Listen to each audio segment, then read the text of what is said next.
Okay, Assalamualaikum guys. Hari ni saya nak ajar tutorial lagu Kangen. Tapi dia punya intro dia start dengan chord D, lepas tu B minor, G, A. Okay, bunyi dia macam ni. Yang jari tengah ni kita lepas. Lepas tu letak je atas jari telunjuk Lepas tu letak dekat fret 3 atas sekali. Lepas tu A, tapi ni lepas, letak sini. Letak dekat fret 2 tapi tali bawah sekali. Lepas tu ulang balik.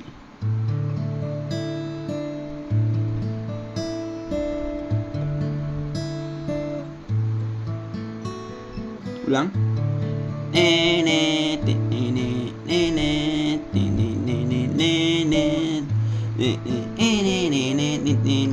Ku terima suratmu, aku baca. Lebih kurang macam tu lah. Lepas tu dia punya, masuklah dia punya apa ni, verse tu. Ku terima surat B minor, aku baca dan aku mengerti.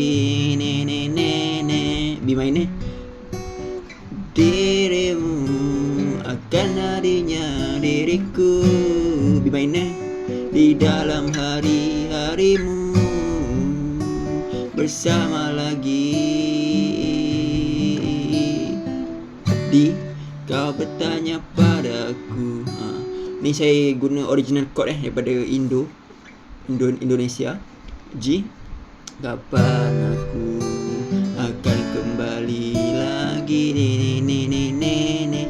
karena katamu tak kuasa melawan gejolak di dalam dada.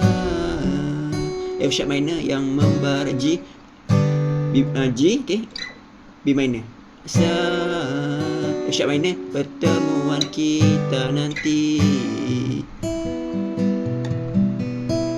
saat kau di sisiku. Okay guys, itu je lah kot tutorial kali ni. Thank you guys for watching. See you guys next video.